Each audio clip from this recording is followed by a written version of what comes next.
The morning sun rose slowly over the quiet town of Brookville, casting a golden glow on the old red brick school building that stood proudly at the edge of the neighborhood.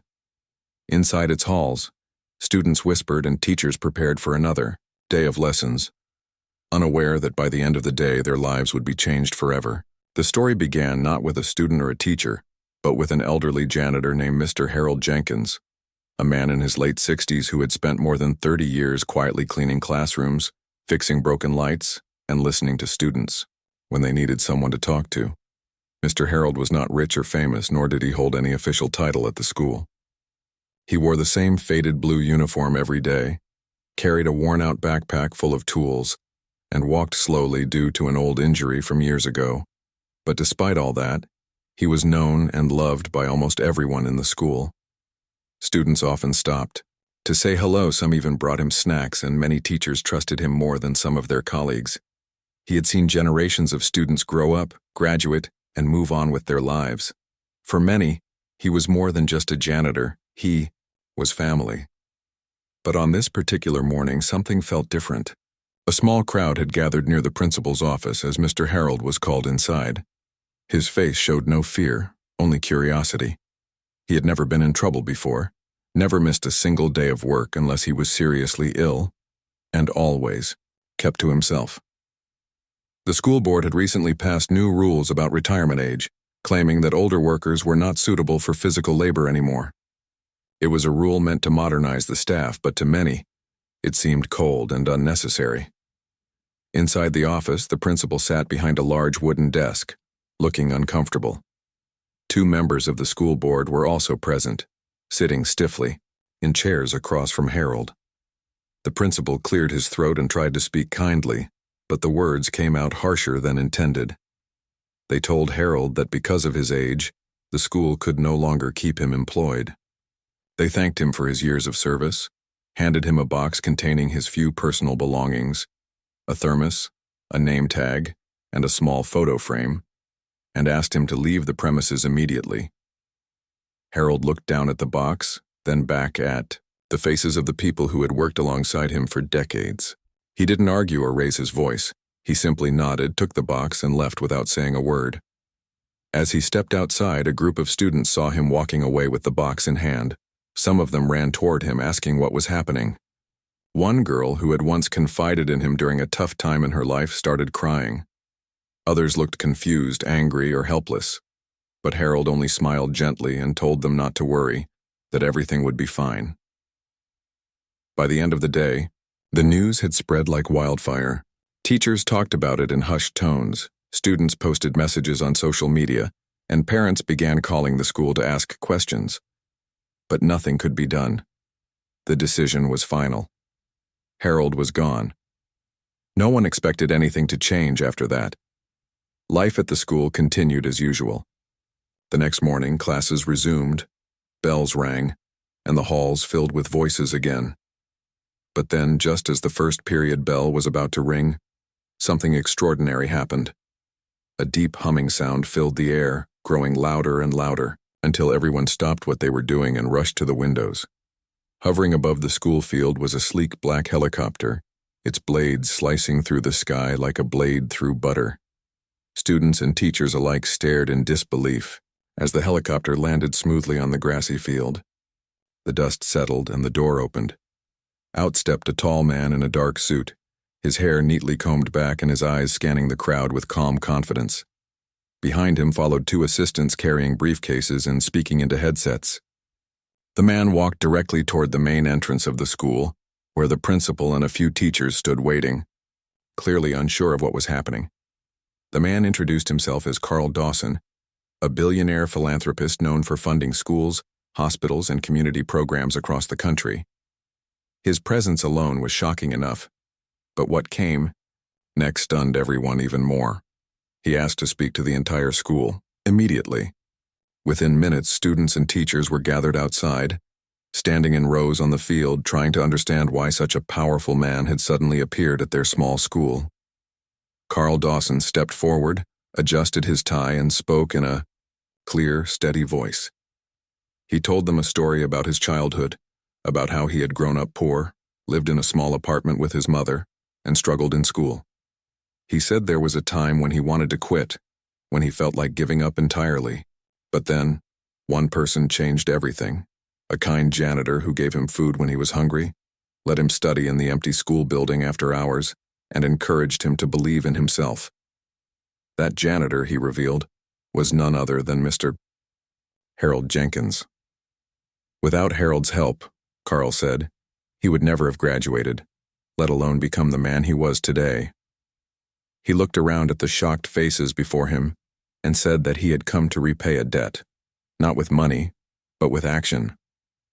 He announced that he would be donating $10 million to the school, but not just for upgrades or fancy equipment. Half of the donation would create a scholarship fund in Harold's name, helping underprivileged students go to college. The other half would be used to improve wages and working conditions for support staff like janitors, cafeteria workers, and security guards, ensuring that no one else like Harold would ever be treated unfairly again. He also made a special request that Mr. Harold be brought back to the school immediately, not as a janitor, but as an advisor with a seat on the school board. The crowd erupted into cheers, clapping, and tears. Some students hugged each other, while teachers wiped their eyes with tissues. The principal, visibly shaken, promised that everything would be done exactly as Mr. Dawson requested. As Carl finished speaking, a car pulled up to the edge of the field. From it stepped Mr. Harold, looking stunned and emotional. He walked slowly toward the stage, his eyes wide with disbelief. When he reached Carl, the two men embraced tightly, holding each other like long-lost brothers.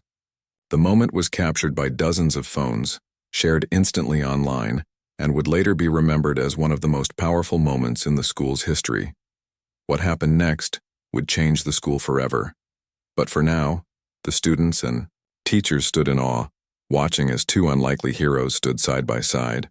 One a billionaire, the other a former janitor, both proving that kindness, when given freely, can echo through time in ways no one can predict. The moment Mr. Harold stepped onto the stage, the entire school seemed to hold its breath. He looked around at the sea of familiar faces, students he had once helped tie their shoes, teachers he had fixed broken chairs for, and janitors who had worked beside him in silence for years. His eyes were filled with emotion, but he didn't cry. Instead, he smiled that same gentle smile everyone knew so well. Carl Dawson stood beside him, looking proud, yet humble. He handed the microphone to Harold, urging him to say a few words. For a long moment, Harold just held the mic, staring out at the crowd without speaking. Then slowly, he began. His voice was soft, steady, and full of warmth. He said he never expected anything in return for his kindness all those years ago. He had simply done what he believed was right, helping a boy in need because he saw something special in him. Now, seeing that boy grown into a man who still remembered him made Harold feel like the luckiest person in the world. He thanked Carl for coming back, for proving that no good deed ever truly disappears. He also thanked the students and teachers for the love they had always shown him. But then he turned serious. He spoke about how people often forget the value of those who work behind the scenes, the ones who clean the halls, cook the food, and keep things running smoothly even when no one is watching. He reminded everyone that respect should not be earned only through wealth or titles, but through kindness, hard work, and heart. His words hit deep. Some students wiped tears from their eyes while teachers exchanged quiet looks of shame, remembering how easily they had let him go just the day before.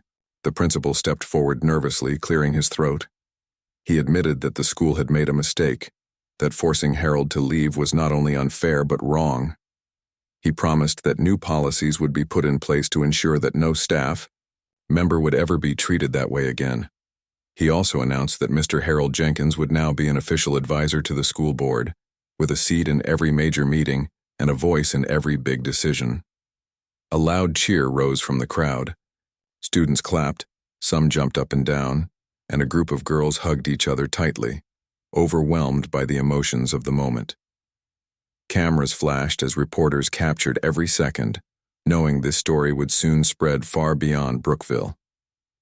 Later, That afternoon, Carl Dawson took a tour of the school with Harold by his side. They walked slowly through the hallways, stopping at places that brought back old memories.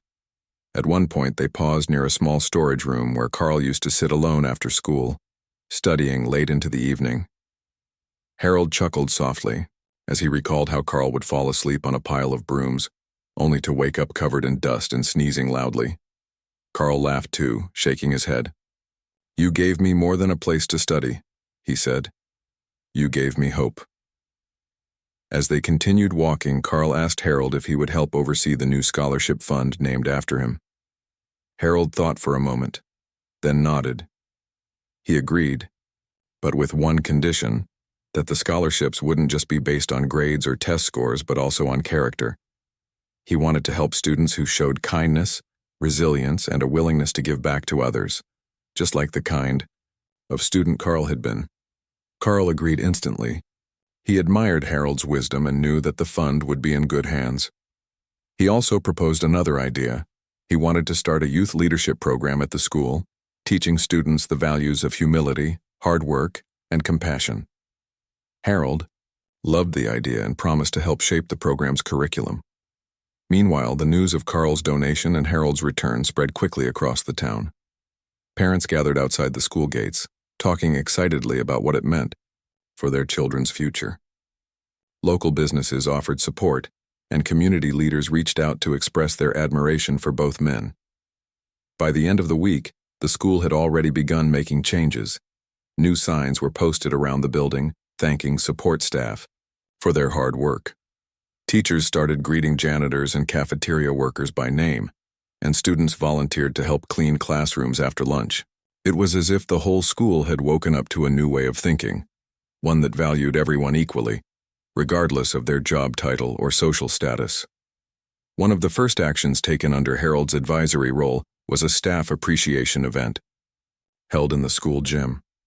Tables were filled with food, music played softly in the background, and every support worker received a thank you letter signed by both Harold and Carl.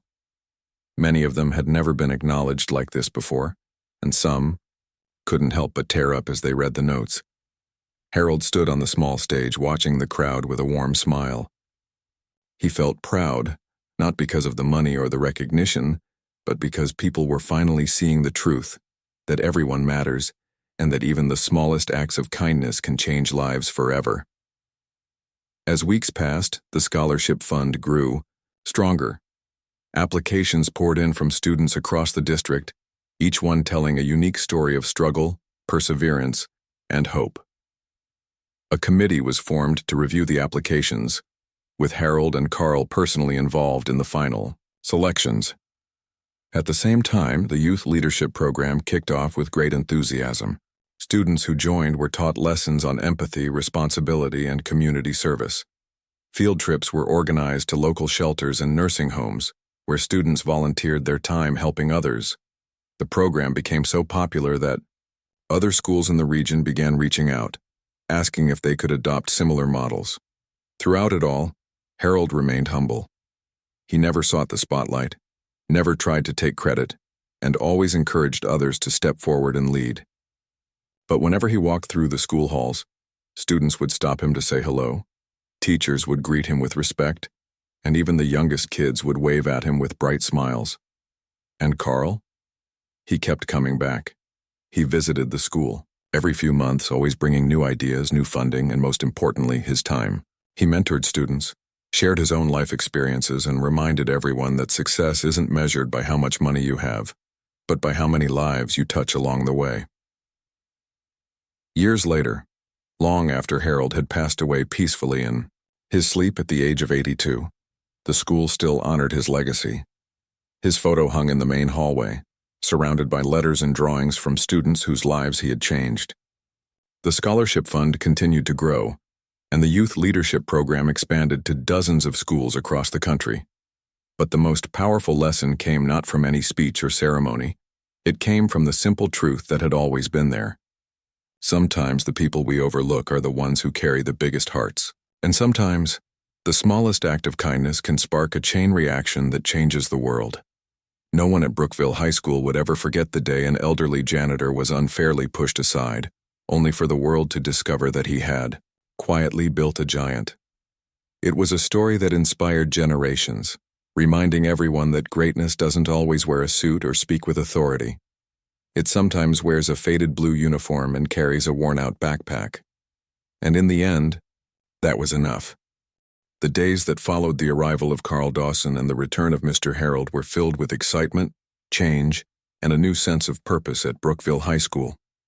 The school had always been known for its strong academic record, but now it was becoming something more, something bigger than just textbooks and exams. It was becoming a place where kindness mattered as much as knowledge, where every person, no matter their job or age, was seen and valued. Students were the first to feel the shift. They started treating each other differently, showing more respect, helping one another without being asked. Some began volunteering during lunch breaks, cleaning up the cafeteria or organizing supplies in classrooms. Others formed small groups to help younger students with homework after school. Teachers noticed the change and encouraged it, often reminding students that success wasn't just about grades, it was also about how you treated people along the way. At the heart of all this change stood Mr. Harold Jenkins, now officially the school's advisor and a respected voice on the board. He didn't wear a fancy suit or carry himself like a powerful man, but everyone listened when he spoke. His words were simple, yet they carried weight, because they came from a place of truth and experience. He reminded the teachers that education wasn't just about teaching facts, it was about shaping hearts. He told the students that greatness wasn't found in popularity or wealth, but in how you helped others when no one was watching. Carl Dawson, too, remained deeply involved. He visited the school regularly, bringing new ideas and resources. One of his first projects was the complete renovation of the old library, which had not been updated in over 20 years. Under his funding, the space was transformed into a modern learning center with computers, reading corners, and even a small cafe area where students could study together in comfort. A large plaque was placed at the entrance reading, "In honor of Mr. Harold Jenkins, who believed that every student deserves a place to learn, grow, and dream." But Carl didn't stop there. He also launched a mentorship program, pairing older students with younger ones to help guide them through high school. He personally trained the mentors, teaching them how to listen, how to lead, and most importantly, how to care. Many of these mentors had once struggled themselves, but now they were given a chance to give back, to be the kind of role models they had needed when they were younger. Mr. Harold took part in training the mentors as well. He would sit with them in circles, telling stories from his own life, sharing lessons he had learned over the years. He talked about growing up poor, about working hard to support his family, about how one teacher had once changed his life by simply believing in him. His stories were never long, but they always left an impact. After each session, students would leave feeling inspired, ready to make a difference in someone else's life. Meanwhile, the scholarship fund named after Harold continued to grow. Generous donations came in from across the country, many from people who had heard the story and wanted to be part of the movement. The first group of scholarship recipients was announced 6 months after the fund was created. Each student received full financial support for college, based not only on academic performance but also on character, community service, and personal hardship.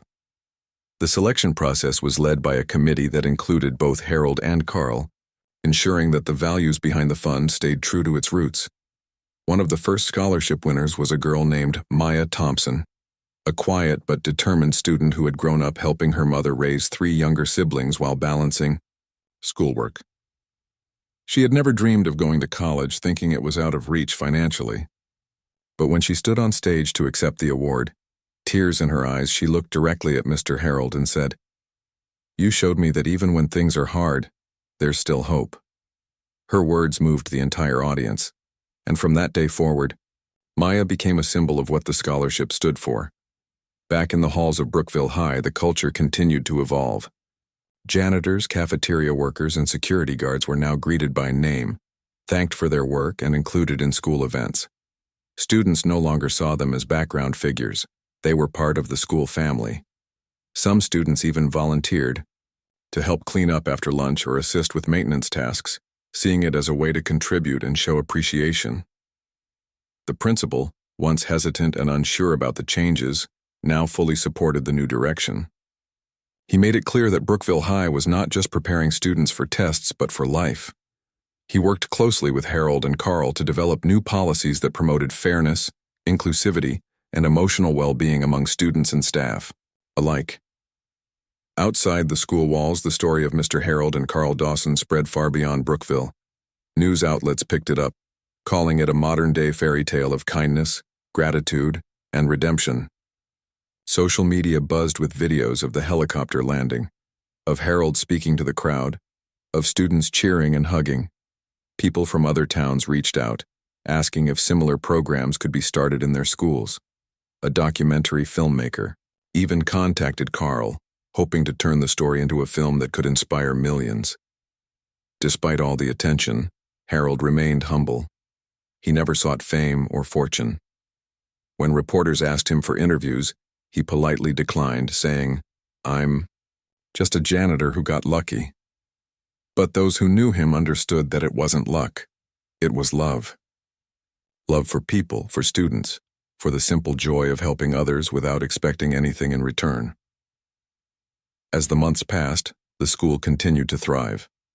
New programs were introduced, more scholarships were awarded, and the youth leadership initiative expanded. Every year, the school held a special event called Herald Day, where students shared stories of how they had helped others, and teachers recognized acts of kindness throughout the year. It became a tradition that everyone looked forward to, a reminder that the legacy of Mr. Harold Jenkins would live on forever. And though time would eventually move forward, changing faces and names, the spirit of that unforgettable moment, the day a billionaire returned to thank the man who had changed his life, would never fade. It would remain etched in the hearts of everyone who had been part of it, a powerful reminder that sometimes the greatest heroes don't wear capes or hold titles. Sometimes they wear blue uniforms, carry toolboxes, and quietly change the world without ever knowing it. Because of Mr. Harold, because of Carl Dawson, and because of the school that finally saw the value in every single person, Brookville High became more than just a school. It became a home. A place where dreams were born, where kindness ruled, and where every student, no matter their background, was given a chance to shine.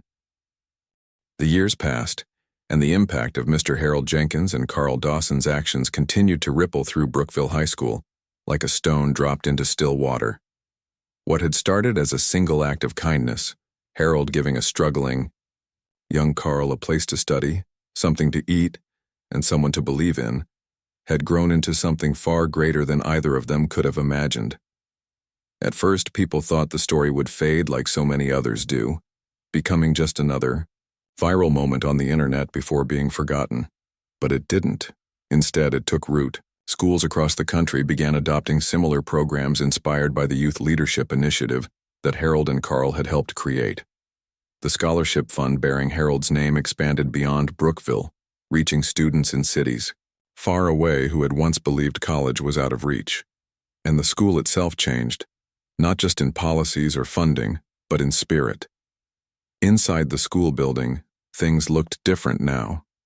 Bright posters lined the hallways, not just with motivational quotes but with photos of past students who had benefited from the Harold Jenkins Scholarship. There were stories pinned up on bulletin boards about small acts of kindness, students helping each other with homework, teachers staying after class to give extra support, janitors and cafeteria workers receiving handwritten thank you notes from students. It had become part of the culture at Brookville High. Everyone mattered. Mr. Harold himself remained a constant presence for several more years. He never stopped coming to school, even though he no longer needed to work. He would walk slowly through the halls every morning, stopping to say hello to students, offering advice when asked, and sometimes just sitting quietly in the library watching the world go by. Teachers often invited him into their classrooms to speak to students, not because he was an expert in any subject, but because he was an expert in life. He taught lessons not from books but from experience, from the quiet wisdom of someone who had lived long enough to understand what truly mattered. Carl Dawson visited regularly, sometimes with his wife and children, sometimes alone. He always made time to speak with students, especially those who were struggling. He shared his own story again and again, not to boast, but to remind young people that no matter how hard life seemed, there was always hope. He told them about growing up poor, about sleeping in empty classrooms, about nearly giving up, until one man saw something in him and gave him a chance. That man, he would always say, is why I'm standing here today. One of the most powerful moments came 5 years after the helicopter landed on the school field. A group of former students, many of whom had been mentored under the program Carl started, returned to Brookville High as guest speakers. They stood on the same stage where Carl had once spoken, sharing their own success stories. One had become a teacher, determined to give back to students the way Carl had given to him. Another had opened a community center in a low-income neighborhood, providing tutoring and meals to kids who needed help. A third had earned a degree in social work, dedicating her life to supporting families in crisis. They all spoke about how their lives had changed because of what happened at Brookville High. They talked about Mr. Harold, about how he had shown them that kindness was not weakness, that caring for others was not a burden but a gift. They thanked Carl for proving that gratitude is powerful, that remembering those who helped you rise is just as important as rising yourself. As the event ended, the current students sat in silence, absorbing everything they had heard. Some wiped tears from their eyes. Others whispered among themselves, already thinking about how they might pay it forward in their own lives. Outside the school, the changes were just as visible. The town of Brookville had begun hosting annual events celebrating kindness and community service. Local businesses donated supplies to the school, and volunteers came in regularly to help with maintenance, gardening, and student mentorship. The city council even renamed a street near the school in honor of Mr. Harold Jenkins, placing a sign that read, "Harold Jenkins Way" at the entrance. But perhaps the most touching tribute came from the students themselves. Every year, on the anniversary of the day Carl arrived in the helicopter, students organized a special event called Kindness Week. During that week, they performed random acts of kindness throughout the school and the town, helping seniors carry groceries, cleaning up parks, visiting nursing homes, writing letters to soldiers overseas. It wasn't about winning awards or getting recognition. It was about continuing the legacy that had been passed down to them. And then, one winter morning, the news came that Mr. Harold Jenkins had passed away peacefully in his sleep. He was 82 years old. The entire school mourned. Students gathered outside the main entrance, lighting candles and leaving flowers. Teachers held special classes where students shared memories of Harold, how he had comforted them during tough times, how he had always known exactly what to say. The principal announced that the school would close for the day in honor of Harold's life, and hundreds of people attended his funeral, including former students who had traveled from across the country just to be there. Carl Dawson spoke at the funeral, his voice thick with emotion.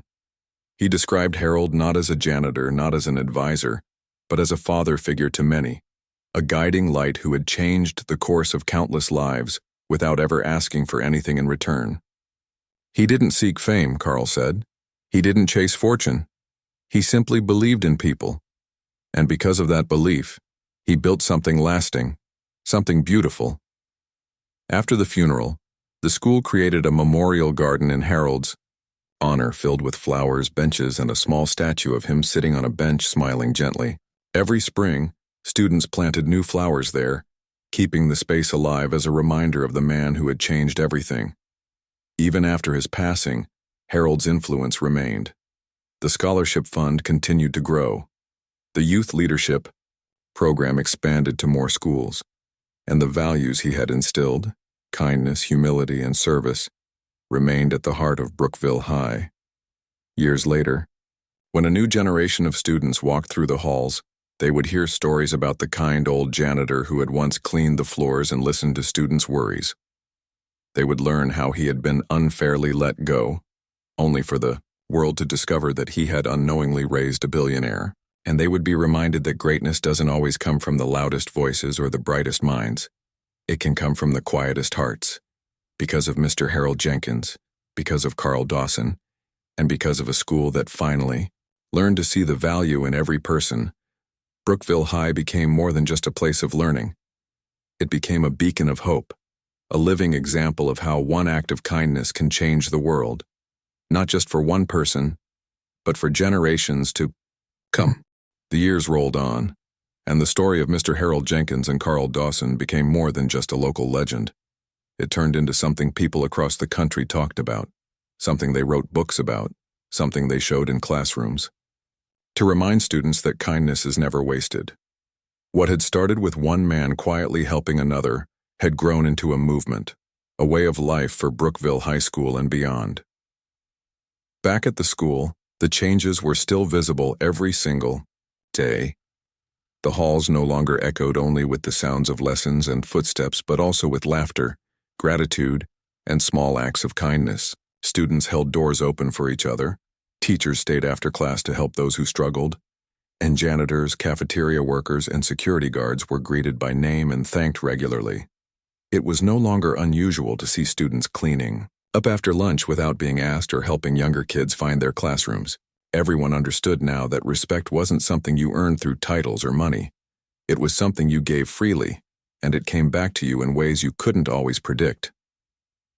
The scholarship fund named after Mr. Harold Jenkins continued to grow, funded not only by Carl Dawson but also by donations from people who had heard the story and wanted to be part of it. Each year, dozens of students received full financial support to attend college, based not only on academic performance but also on character, community service, and personal hardship. Many of these students came from families where no one had ever gone to university before, and the opportunity changed their lives forever. One such student was a boy named Daniel Reyes, who had grown up in a small apartment with his mother and two younger siblings. His father had left when he was young, and his mother worked 2 jobs just to keep food on the table. Despite all that, Daniel stayed focused on school, often studying late into the night under the light of a street lamp because there was no electricity at home. When he found out he had been chosen as a Harold Jenkins Scholar, he didn't cry. He simply looked up at the sky and whispered, "Thank you." Years later, he would become a social worker, dedicating his life to helping kids like himself find a path forward. At the heart of everything remained Carl Dawson, who never stopped visiting the school. He kept coming back, not just to check on the programs he had helped start, but because this place had become a second home to him.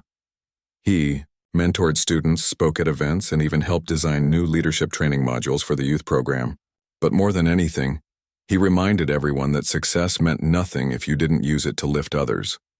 He once told a group of students, "I didn't make my money so I could live in a big house or drive fancy cars.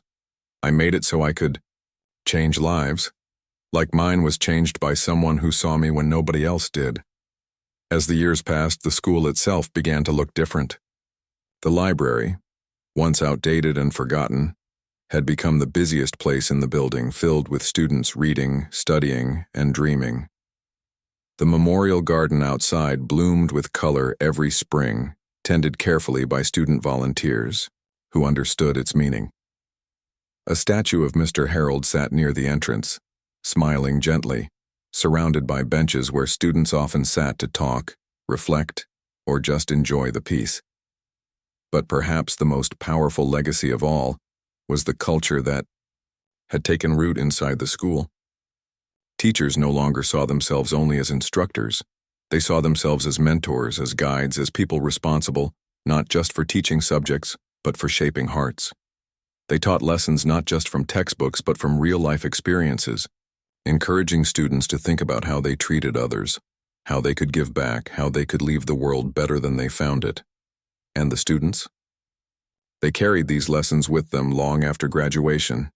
Some became teachers themselves, determined to pass on what they had learned. Others joined nonprofits, worked in hospitals, or started businesses that gave back to the community. Few even returned to Brookville High years later, not as students but as speakers, mentors, and donors, continuing the cycle of giving that had begun with one act of kindness decades earlier. Outside the school walls, the impact spread even further. Other schools across the state adopted similar mentorship and leadership programs, inspired by what Brookville had built. Cities held events celebrating unsung heroes, janitors, bus drivers, cafeteria workers, who often went unnoticed, despite playing vital roles in daily life. News stories featured ordinary people doing extraordinary things, reminding the world that greatness doesn't always come from fame or fortune, but from simple, everyday choices to care, to help, and to believe in others. Even in Hollywood, the story found its way onto the big screen. A documentary filmmaker spent months capturing interviews with former students, teachers, and Carl himself, creating a film that moved audiences everywhere it played.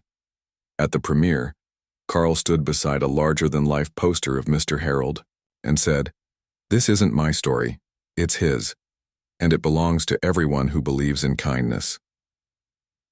Back at Brookville High, students watched the film together during an emotional assembly. As the credits rolled, many wiped tears from their eyes, realizing that the person they had seen walking through the halls, the man who had once cleaned classrooms and fixed lights, had changed the world in ways no one could have imagined, and, though time had passed, though Harold was no longer there to greet them in the mornings or sit quietly in the library watching them study, his presence remained. It lived on in the smiles of students who had been given a chance, in the quiet moments when someone chose kindness over cruelty, in the hands that reached out to help instead of turning away. Because of one man's simple belief that everyone mattered, a whole school, and eventually, much more, had been transformed.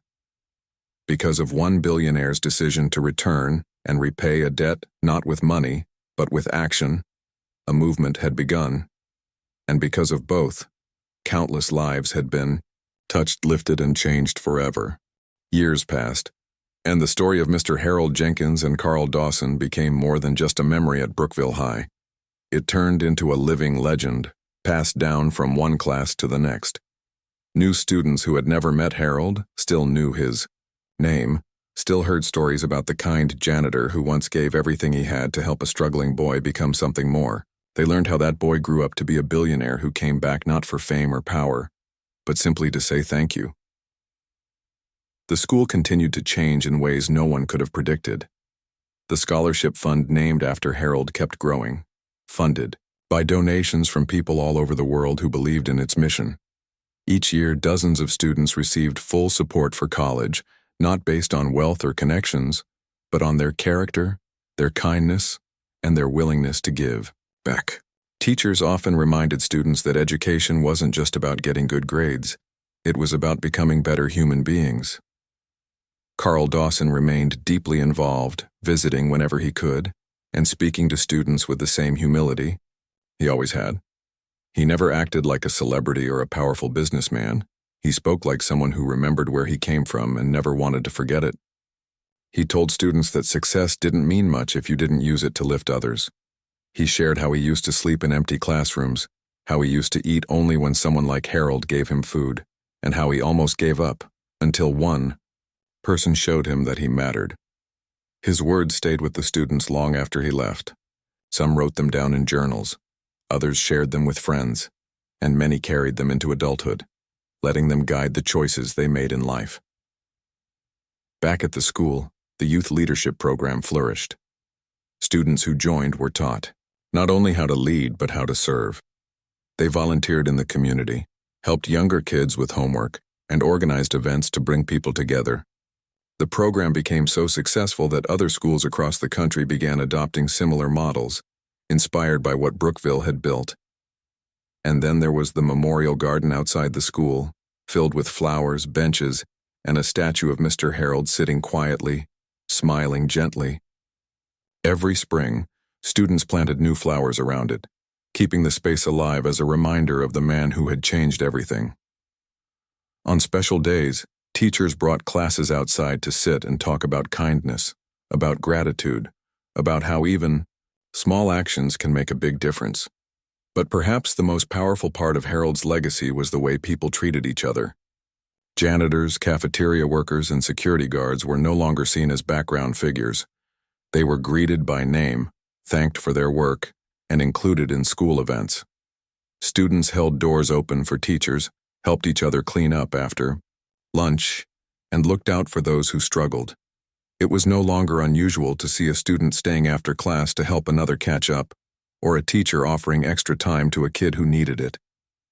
The culture of Brookville High had shifted, Not because of rules or policies, but because of belief. Belief in the idea that everyone matters, that every person has something to offer, and that kindness is never wasted. As time moved forward, former students who had been shaped by this environment went on to do amazing things. Some became teachers, themselves, determined to pass on the lessons they had learned. Others started businesses that gave back to their communities, making sure that others had the same opportunities they had been given. A few even returned to Brookville High years later, not as students but as mentors, speakers, and donors, continuing the cycle of giving that had begun with one simple act of kindness. One such student was Maya Thompson, the first recipient of the Harold Jenkins Scholarship. She had grown up helping her mother raise 3 younger siblings while balancing schoolwork, never dreaming she would go to college. But thanks to the scholarship, she earned a degree in social work and dedicated her life to helping families in need. Years later, she returned to Brookville High as a guest speaker, standing on the same stage where Carl Dawson had once stood, telling students that their past doesn't define them, that what matters is what they choose to do with the opportunities they're given. Another former student, Daniel Reyes, became a school counselor, working specifically with kids from low-income families. He understood their struggles firsthand and made it his mission to ensure that no child ever felt alone the way he once had. He often said, "Mr. Harold showed me that I mattered when I didn't feel like I did. Now I want to show others the same thing." Even outside the school, the impact of Harold and Carl's story continued to spread. News articles featured their journey, books were written about their lives, and documentaries were filmed to share their message with the world. People from different countries reached out, asking how they could start similar programs in their own communities. Schools in distant cities adopted the same values, creating scholarships, mentorship programs, and leadership initiatives inspired by what Brookville had built. And yet, through all the attention and recognition, the heart of the story remained unchanged. It wasn't about money or fame. It was about a man who saw potential in someone when no one else did. It was about a boy who never forgot where he came from. It was about a school that learned to value every person, no matter their job title or background. Eventually, Carl Dawson passed away peacefully in his sleep at the age of 71.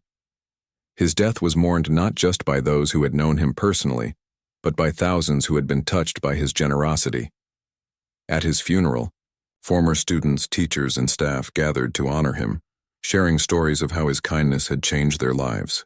His final wish was for his ashes to be scattered near the memorial garden at Brookville High, beside the statue of the man who had once given him food, shelter, and hope. Today, both names are remembered with love and respect. The scholarship fund continues to grow. The youth leadership program thrives, and the values they stood for remain strong. Every year on the anniversary of the day Carl arrived in the helicopter, students organize an event called Kindness Week, performing random acts of service throughout the town, helping seniors, cleaning parks, visiting nursing homes, and writing letters to soldiers overseas. It's not about winning awards or getting recognition. It's about remembering that greatness isn't found in wealth or titles, but in the quiet moments when someone chooses to care, to help, to believe in another person when no one else does. Because of Mr. Harold Jenkins, because of Carl Dawson, and because of a school that finally learned to see the value in every person, Brookville High became more than just a place of learning. It became a beacon of hope, a living example of how one act of kindness can change the world, not just for one person, but for generations to come.